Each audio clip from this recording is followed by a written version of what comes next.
Hello, welcome to Values, Virtues, Ethics and Morality. I am Mangela Pillay, and today it is my pleasure to interview Sister Denise, who has been practicing Rajyoga Meditation with the Brahma Kumaris for over 40 years. Today's topic is the law of karma, and what we will look at in this show is why people have become what they have. We will look at, as the topic suggests, people's personal ethics, their own sense of morality, their personal code, their conscience, and to see why, although people believe that they should behave in a certain way and people have the intention of doing the right thing, their actions actually cause them harm as well as cause people around them harm. And so Sister Denise will be taking up this subjects as well as other subjects in this show to show how people can act in accordance with their conscience and can act in a manner that will actually benefit them as opposed to harm them and others. Sister Denise, a very, very warm welcome to today's show, and thank you so much for joining us here today. Thank you. Thank you. The law of karma is understood across the globe. Maybe not in those words, but it is something that is spoken of in every religion. And people use the words, but if we look at what the world has become, it's obviously punishment everywhere you see. Could you tell us about the law of karma, and could you tell us something about it that is not well known? What I think we need to look at is how karmic accounts operate. Because the law of karma is very simple. Whatever you do, there will be an equal and opposite return. So good action produces a good return, bad action produces a bad return. This is why we call it good and bad. And so people know it superficially, but they don't know it deeply. So I think we need to know it much more deeply in order to be able to work with it. Because knowing it superficially causes us to actually work against it, and that puts us in a lot more trouble. When two people have a karmic account with each other, there is a kind of magnetic energy that occurs that will cause a magnetic attraction which will make those people meet, and it will cause a circumstance to arise so that they are tied up in one another's interaction, which will create a setup where the account will be settled. So the settlement of account means that you settle a debt. So karmic account means that in interaction between people, I give, you take, you return, I give back. The aim is to try to keep everything balanced so that we're operating pretty much close to zero. I want to have a little bit of karmic credit, but if I put you in too much debt to me, then this will create a lot of disturbance, which will cause this effort to put you in debt to stop. Or the other way around, if I take so much from you that it puts me in great debt to you, there'll be something that will try to stop that, because the balance in terms of laws of karma is people can have a little bit of debt and a little bit of credit with each other, but beyond a little bit it starts moving into heavy duty suffering. And that is in terms of debt, but there's also the question of karmic credit, and this is where the whole philosophy of charity comes in. Now, when people are interacting with each other, they're in a relationship. So you have family relationships, business relationships, political relationships, etc. But usually the significant relationships between people are the relationships with their immediate family members. A lot of people have a very intense relationship in terms of their education, their professional connections or their business connections, and possibly even the people who are their religious mentors.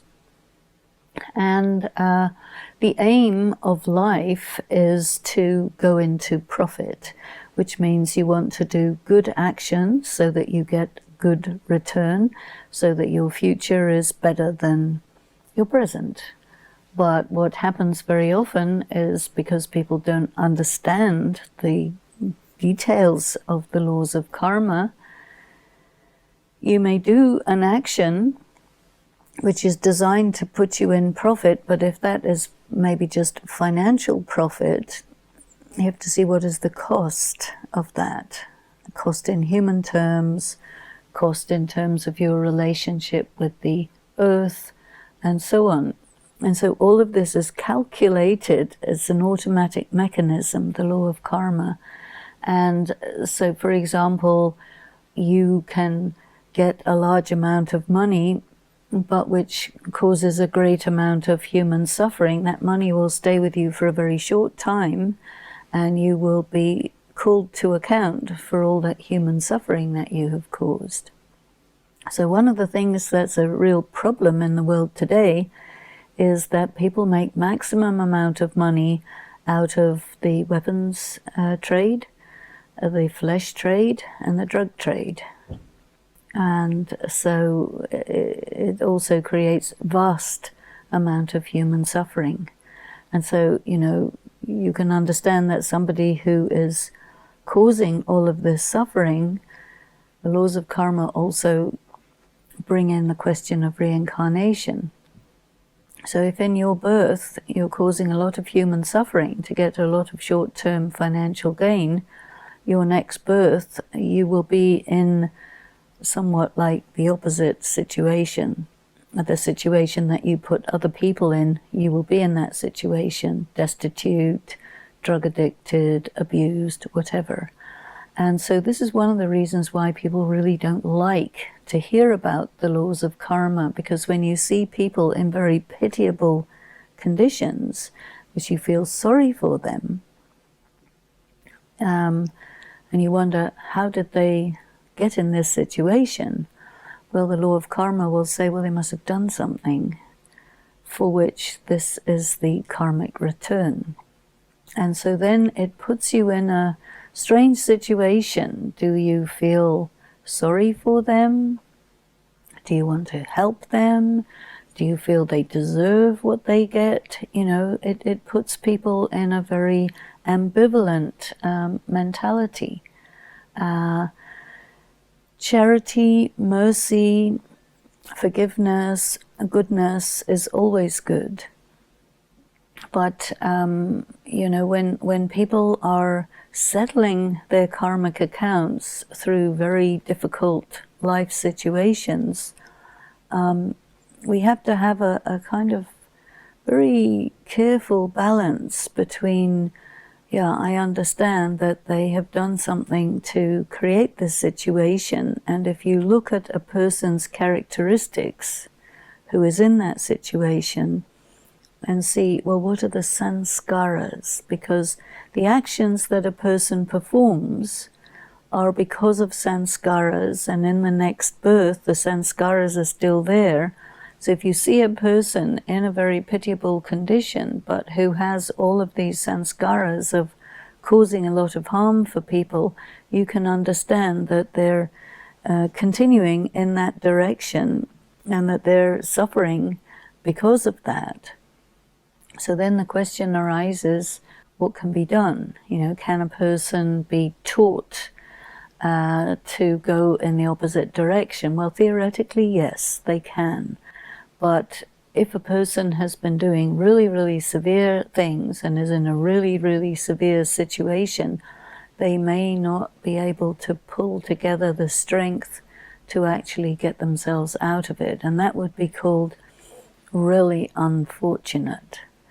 And so even if a person is doing very negative action and getting away with it, a person who understands the laws of karma will still look at that person and say, you know, it's possible for you not to do this, but you're headed in a direction which tells me that you're really destroying your fortune. You are, you know, a very unfortunate person. Look at all this damage that you're creating, and they won't get it, you know. Sister Denise, is the law of karma logical?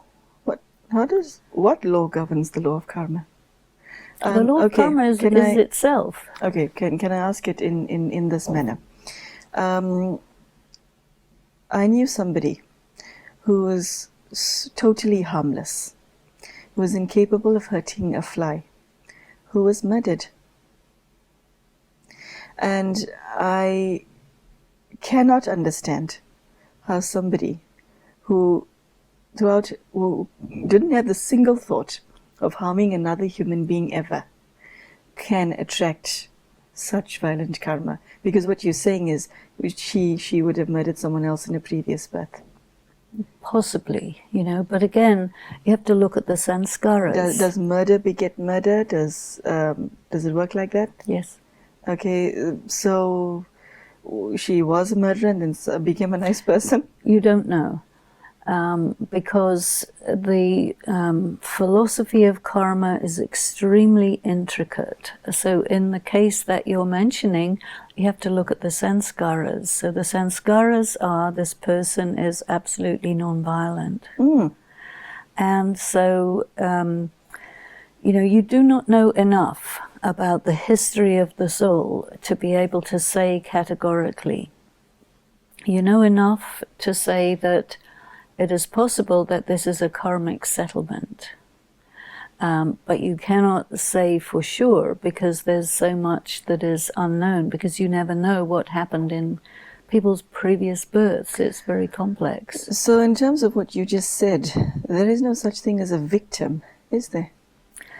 I think you can have a victim mentality and draw predators to yourself by your attitude, you know, which is another karma that you're doing. You know, if a person doesn't learn to be in their self-respect, to be in their purity and so on and so forth, and has bought into a mentality that has been maybe put upon them by their conditioning that they went along with, you know, there's an element of choice in there, so that a person is failing to take care of themselves. But you can see how complicated it is. It's very, very difficult for a human being to set themselves in judgment over another human being, because it's so difficult to know all of the circumstances that are involved in the situation. Of course, one finds oneself in that situation. And if you are a good judge, that's great, you know. But that takes a very special kind of person. Okay, so somebody is in a situation where they're a victim and they understand that it's the law of karma. Should they, in this position, continue being a victim and think this will end when the debt is settled? Or should I think, hold on, I'm not a victim under any circumstances, I want out? I don't think it's quite as clear-cut as that. Something bad happens to you. Okay, can I give you my question in a context? A woman, I come from a country where domestic violence is rife. So a woman who has no financial prospects, who unemployed, who is zero education, who is a victim of domestic violence, and obviously totally financially dependent on her husband as well as her 3 children. And she's living in an abusive relationship for years. What is she to do if she is listening to this program and thinks, wow, I want to become spiritually enlightened? Well, I do believe very much that a person has to go inside and just feel, am I paying or what? You see, because this you can feel intuitively. So if you have a sense that, yeah, okay, I have a debt with this person, and then how big is the debt? I mean, in my own life, I've had to settle karma with different people. It hasn't, fortunately, been all that heavy. But in my own experience, I remember calculating just intuitively that, okay, I owe 2,000 British pounds to this person, and so they are extracting from me this amount of money over this period of time. And then when it's finished, you get a kind of a signal, an internal signal. Okay, that's it. Thank you very much. Goodbye. It's over. Debt settled. And maybe I'm unusually intuitive about these things. I had another experience where I was in a close relationship with somebody for 5 years, and then when that 5 years was up, it was like, okay, thank you very much, goodbye, it's over, it's finished, debt settled, And of course, most people are not so intuitive, because the thing is, if you get a sense that it's a debt, well, you pay it until it's over. But the problem happens when a person is in a debt. They resent having to pay, so they will do something which will amplify the debt and increase the debt, and then they get tied in this situation. And I think this is really what is the case that you were mentioning, you see, because you will react and you will resent and you will do something so that you get tied, and you'll never come out of that because it's a vicious circle. So I feel very fortunate that I'm very sensitive to these things, and when somebody is coming along to extract some payment from me and I sense, yeah, there is a debt here, okay, we'll just finish it, and then when it's finished I'll get a signal, which I always do, that's it, finish. So I think what I try to do is make myself as wealthy as possible in terms of spiritual power and qualities and so on, so that when somebody is giving you a hard time, you can handle it pretty easily. Then when it's over, it's over. Thank you very much. That was good. Have a nice time, Okay, so no one can do anything about their past karmic debts because it's already been created. That's it. What is the way forward with this understanding that you've shared? In spiritual practice, we learn that you can settle your karmic accounts through yoga. And what does that mean? That means, it's a very strange statement which requires a lot of thought, because yoga, you're meditating, you're taking in light and power and virtues and qualities from God. How does that affect your karmic account? Well, what it does, according to my calculations, is it makes you wealthy. So if you all of a sudden have a big debt and you don't have any money, it's a big catastrophe. But if you get a big debt and you have plenty of wealth, it's very easy for you to pay that off. And it doesn't necessarily mean money, monetarily the debt is there, but it can be that someone will give you a hard time, make you suffer, try to draw you into some trap or another. But if you're spiritually wealthy, you will see the game, you will not get caught up in it, you will pay whatever you have to pay, and it's the least difficult way of handling the account. Another way in which accounts are settled is through illness, and there you may not necessarily have a connection with a person Why would you get ill? There's many different reasons, but when you get ill, you suffer. And if you are very powerful, then you can get through that illness easily. If you're not powerful, that illness can overcome you and even kill you, you see. So I think a lot of this has to do with accumulating inner power so that you can just handle whatever comes down the line with the least amount of difficulty, because you're empowering yourself. Okay, that you've actually encroached upon my next question, which is the best way to handle debts, karmic debts, whether it's an account with your body, whether it's an account with someone else, whether it's an account with matter. What is the best way to manage punishment when it hits you full on? Well, you need power, spiritual power.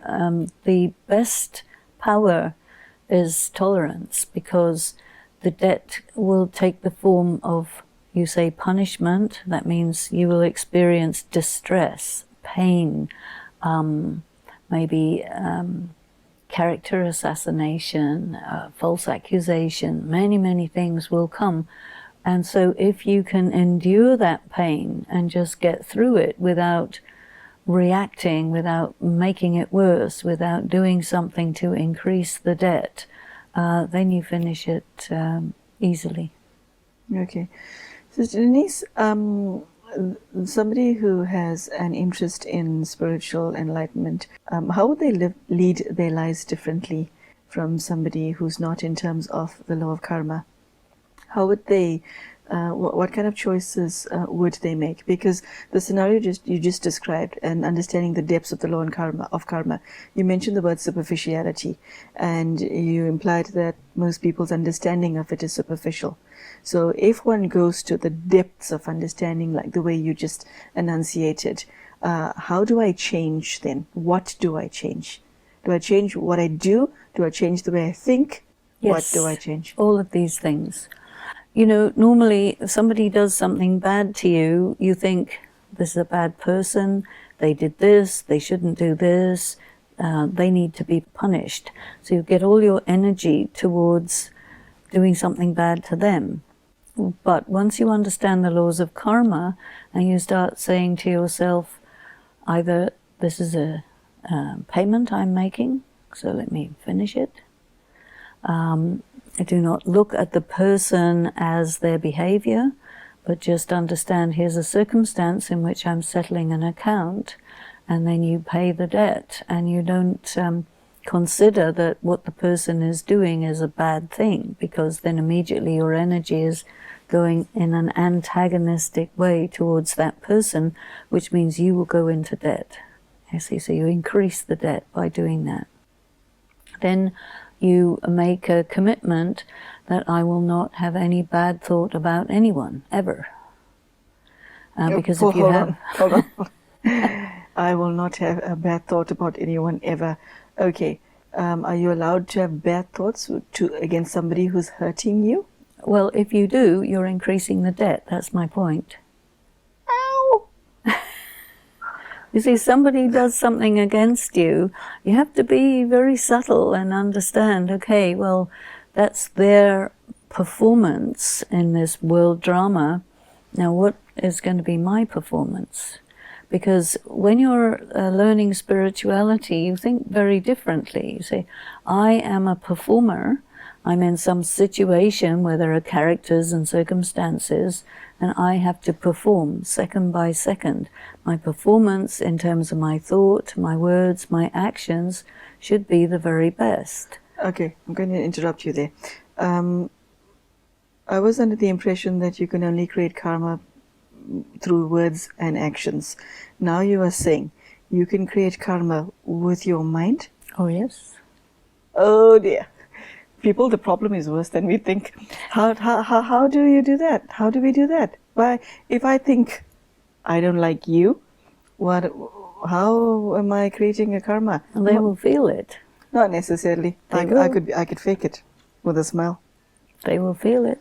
They'll know your smile is fake.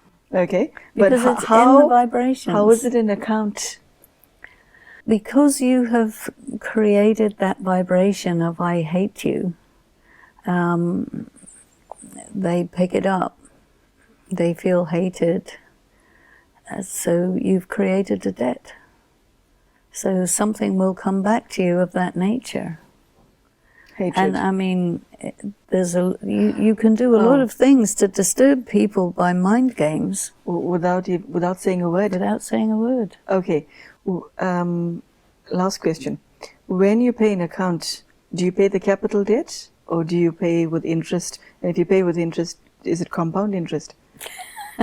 We're going into economics, people. You know, if you are in your spiritual awareness and you're in your power and so on, it just finishes the debt. You pay the bill. Now, and if not? If you say, I refuse to pay this bill, this is not right, you're the one who's bad and so on, then there's an escalation and it gets worse. And this is where you have the interest coming up. Okay, Sister Denise, there are people in this world who are evil, who harm children in the most shocking manner imaginable. Now, if society in general has a feeling of abhorrence for such a person because she harmed a child, what is that? Aren't you justified in your feelings? Well, you're talking about pedophile, right? Yes. Yes. So you have to look in the history of that person. Because it's very... Does that matter? Well, it's very unlikely that that person was not violated in his or her childhood. Okay. So the thing you have to look at is how this is something that has escalated over a long, long period of time, because the victim becomes the predator. Okay. Does the predator... what I'm saying is it's natural that the predator invokes feelings of disgust, hatred, revenge, kill him, etc. You mean That's on the natural. part of society? Yes, well, it's not natural, but it's normal. Or maybe you want to call it it's natural. I maintain it's natural. Yes. So what now? Has he not earned hate? Here's another thing. Hate can be earned, can it not? Well, if you behave in a hateful manner, you're going to the same situation of blame the victim, because your predator is also a victim, probably no less than the person who is his victim. It just rolls, you see. And so the question is not really look at the individual incident of a person who has preyed upon a child, but look at what has led up to it. And if you do look, what changes? What changes is you make people aware that most of the people around who call themselves so moral and good are not so clean as they maintain. Okay. Unfortunately, on that very high note, we have come to the end of our segment and we have to say goodbye to our audience. Sister Denise, your talk has been extremely enlightening, insightful. I did not know that one could create karma through thoughts, but there you have it. If you're thinking something bad, stop it right now. Sister Denise has shared that one can create karma on the level of thoughts, the level of words, as well as the level of actions. And she also showed us techniques as to how to stop creating negative karma and how to settle negative karma with dignity, which I think is a very valid lesson for all of us. But the main aspect that one could take from this is be very careful before you judge another, because there's not a single one of us who come to the table, I think, with clean hands. I think that is the expression that comes to mind. So, Mr. Denise, thank you so much for your wisdom, and we here in the studio hope to see you again soon. Thank you and goodbye.